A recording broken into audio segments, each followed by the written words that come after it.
minute since we released a bait at ICAST. It's actually been 5 years.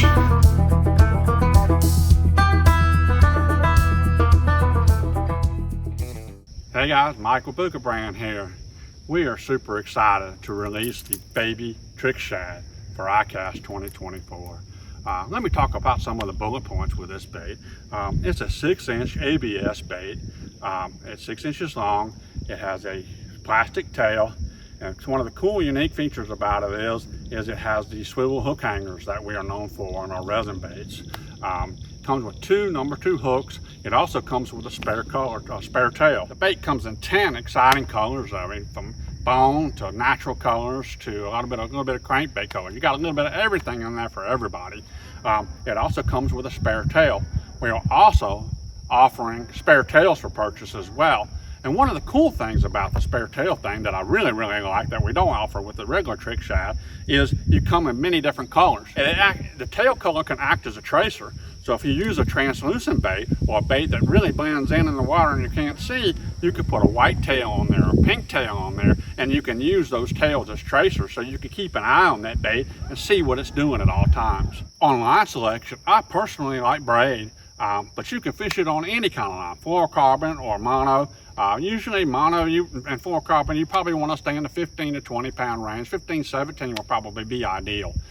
So that's really cool that it works on any kind of line.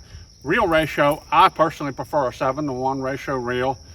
Anything that's semi-high speed, not too high speed, but not too low speed. Too low speed, you're going to be working yourself to death. Too high speed, you're going to overwork the bait. So I like a 7-to-1 in a 100, 200 series reel. Is perfect for this little bait. For rod choices, I like the 765 Fury flipping stick for this rod. It's not the ideal rod, but it works really well. There's not a lot of small, tiny swim bait rods out there.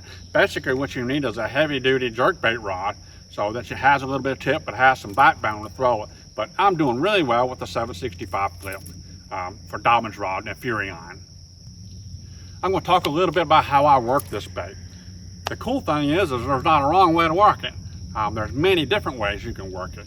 You can work it like a spook with the rod tip and the reel, pick up the line cadence that you do just like a spook, and you can watch it and vary your retrieve, which gives you the best action of that bait when you're doing that. And that goes for all the cadences. I also use the rod tip to pull it and do what I call the curl. So what it does is it swims like this, and then it comes over and it just sits there on the paws. The cool thing is this bait doesn't fold. It always looks natural. It's not a mechanical look to it. So it sits as a flat profile for the fish to hit, doesn't give off any negative cues. You can also work it like a jerk bait. You can also do the handle chop, which is another very effective retrieve with glide baits, is the handle chop. So adjust your retrieve, adjust your cadence based on how the bait swims, and you'll be really successful with this bait. All right, the one thing about glide bait is, and it goes for all glide baits, both in the custom resin side and the ABS side, is you need to be very mindful on how you store your bait. I would recommend that you store it flat and store it or hang it. Those are the two best ways to do it, because if your tail warps, your bait's not going to swim right. You know, it goes like on a rudder of a boat or something that's crooked, it's just not going to have that same directional swim that you would expect out of your bait. I'm going to talk a little bit about how to fish glide baits and where to fish them. The first thing I want you to do is make sure that you're not intimidated to throw a bait like this. This is a everyday forage for a lot of fish, especially the bigger size ones. But as you saw earlier, I caught a small fish on a 6-inch bait. It wasn't much longer than 14 inches. So don't be intimidated by the size of the bait. What I want you to do is fish this bait like you would a jerk bait or a topwater. Same type of areas. Throw them around cover, boathouses, laydowns, grass lines, any place where there's a fish. Put it in the same areas that you would like, in the same types of gear that you would normally fish them. If you're catching fish on a topwater, you will have fish, you can catch fish on a glide bait because they're coming up, they're reacting. That's the biggest thing, is to be able to get them to come up. I like to fish these things subsurface, right under the water. It is a super slow sink in my terms. It sinks very slow. the cool thing is I didn't want it to sink like a rock, because it's much easier to get a bait to sink faster than it is slower. You can just add different hooks or add suspend strips or whatever. So I wanted it to start out as a slow sink. So I like to be able to see the bait coming through the top. I see about 90% of the fish that hit my bait on a glide bait when I'm fishing it. Usually you see a swirl, you see a flash or whatever.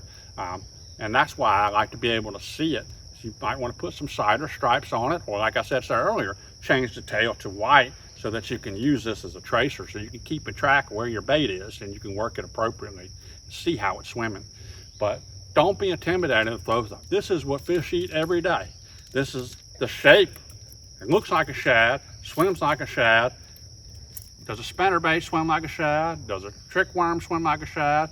This is real here, you know, so there's really no trickery involved. So that is what we do as resident guys, is we try to mimic nature the best that we can, make it look as real as it can so that the fish will hit it.